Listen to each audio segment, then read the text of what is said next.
চুরির দোকান। 60 বছরের শিবকুমার সরকারি কর্মচারী ছিলেন।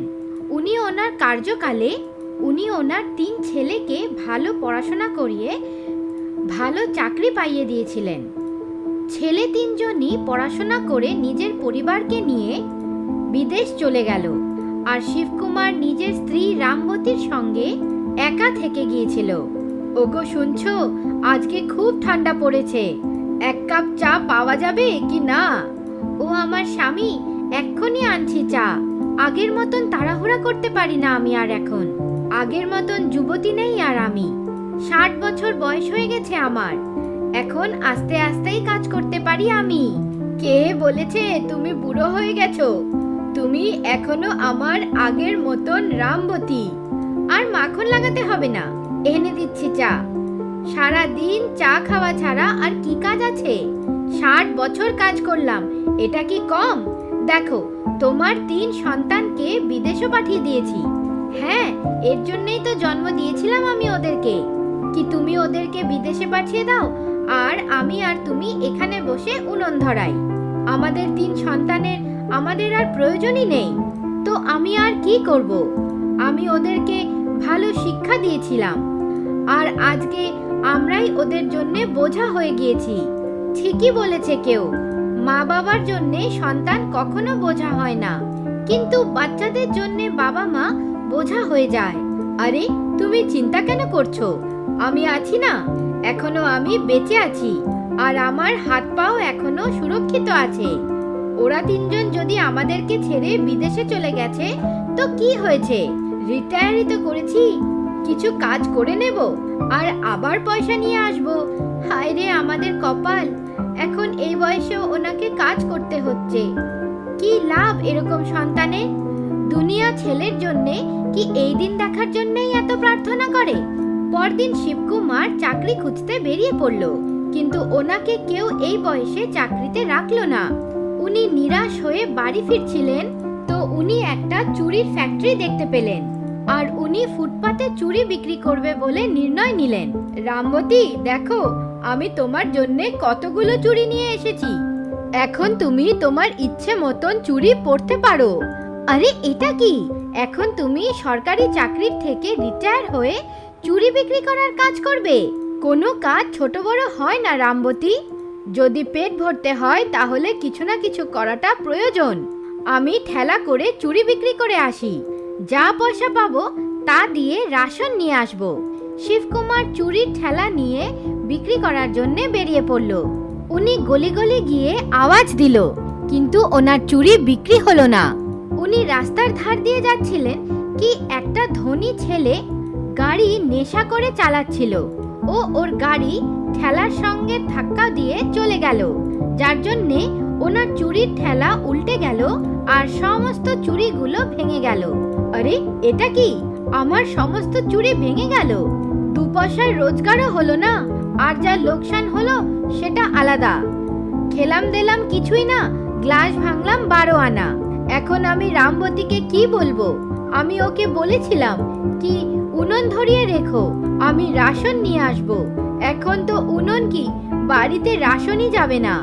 এরকম করে নিজের ভাগ্যকে দোষ দিতে দিতে ওনার চোখের জল বেরিয়ে আসলো, আর নিজের ঠেলাটাকে নিয়ে একটা গাছের নিচে বসে পড়লেন।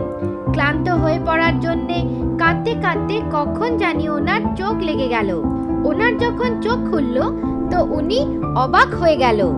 আরে এটা কি? আমার ঠেলা কোথায় গেল? ওই চুড়িগুলো কোথায় গেল? আরে এই দোকানটা কার? আমাকে এখানে এনে কেউ বসিয়ে দিয়েছে। আরে কেউ আছে? আমাকে আমার প্রশ্নের উত্তর দাও। শিবকুমারের মাথায় অনেকগুলো প্রশ্ন ছিল।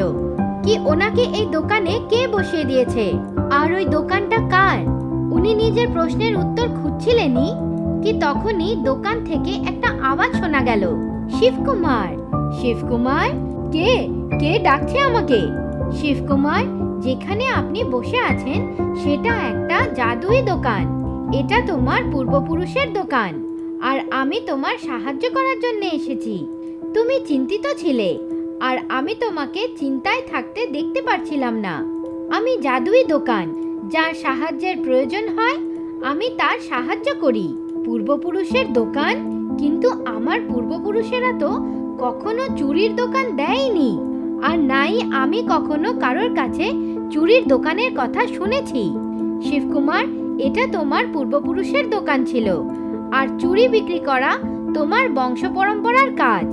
তাই তুমি এটা চিন্তা করলে কি তুমি চুরি বিক্রি করো। আমি তোমার সমস্ত আর্থিক পরিস্থিতি জানি। তোমার পূর্বপুরুষেরা লোভে পড়ে আমাকে বিক্রি করে দেওয়ার চেষ্টা করেছে, যার জন্যে আমি সেখান থেকে অদৃশ্য হয়ে গেছি। আজকে তোমার আমার প্রয়োজন আছে, তাই আমি তোমার কাছে এসে পড়েছি। দোকান? তুমি কি সত্যি সত্যি জাদুই দোকান? এমন কি আছে তোমার মধ্যে? শিবকুমার, এই দেখো, তোমার যে চুড়িগুলো ভেঙে গিয়েছিল ওই সব চুড়িগুলো এই দোকানে লাগানো আছে। এই দোকানের চুড়ি কখনো শেষ হবে না। আর এই যে তোমার সামনে দুটো চুড়ি রাখা আছে, এগুলো জাদুই চুড়ি। এই চুড়িগুলোকে তুমি যেই চুড়ির সঙ্গে ছুঁয়ে দেবে সেগুলো সোনার চুড়ি হয়ে যাবে। আর হ্যাঁ, এই চুড়িগুলো সব সাইজে নিজে নিজেই বদলে যাবে। যেই মেয়ে মানুষদেরকে তুমি চুড়ি পরাবে তাদের হাতে এই চুড়িগুলো নিজে নিজেই ফিট হয়ে যাবে। শিবকুমার এটা শুনে খুব খুশি হয়ে গেল আর আনন্দের সঙ্গে নিজের দোকান চালালো, আর যা রোজগার হয় সেগুলো রামবতীর কাছে নিয়ে যেত। নাও ভাগ্যবান, আজকের রাশন। আর এখন তোমার কোনো জিনিসের প্রয়োজন হবে না, কারণ প্রতিটা দরকারি জিনিস আমি তোমার জন্য আগের থেকেই এনে রেখে দেব। আর আমাদের এখন আর আমাদের সন্তানের কোনো প্রয়োজন নেই, কারণ আমরা এখন আমাদের জীবনযাপন ভালো করে করতে পারবো। খুব খুশি বলে মনে হচ্ছে। কি হয়েছে? কোনো ভানুমতির গুপ্তধন পেয়ে গেছো নাকি? ভানুমতির গুপ্তধন নয়, কিন্তু পূর্বপুরুষের আশীর্বাদ পেয়েছি আমি। শিবকুমার সব কথা রামবতীকে বলে দিল, আর রামবতী খুব খুশি হয়ে গেল। এখন শিবকুমার আর রামবতী ওই জাদুই চুরির সাহায্য নিয়ে চুরির দোকান চালাতো, যার জন্যে ওরা খুব প্রসিদ্ধ হয়ে গিয়েছিল। ওনার প্রসিদ্ধতার কথা শুনে ওনার 3 সন্তান ফিরে আসলো, কিন্তু শিবকুমার আর রামবতী ওনাদের সঙ্গে না গিয়ে নিজেদের পৃথিবীতেই আনন্দে ছিল। আর এখন ওরা ওই 3 জনকে স্বীকার করলো না। জাদুই দোকান, তোমার জাদুই চুরির জন্যে আমি অনেক লাভ করতে পেরেছি। এখন আমি চাই কি যেমন করে তুমি আমার সাহায্য করেছো ওরকম করেই তুমি অন্য কোনো মানুষের সাহায্য করো। তোমার এই কথায় আমি খুব খুশি। তুমি নিজের সঙ্গে অন্যের সাহায্য করতে চাও, আর আমি আশীর্বাদের রূপে তোমাকে এই দুটো চুড়ি দিলাম। যখনই তোমার প্রয়োজন হবে তুমি এই 2 জাদুই চুড়িকে ঘষে দিও, আমি প্রকট হয়ে যাব। এটা বলে দোকান অদৃশ্য হয়ে গেল। এখন শিবকুমার নিজের জীবন ভালো করে কাটাতে লাগলো। শিবকুমার আর রামবতী নিজের সন্তানদেরকেও ক্ষমা করে দিল আর ভালো করে নিজের জীবন যাপন করলো।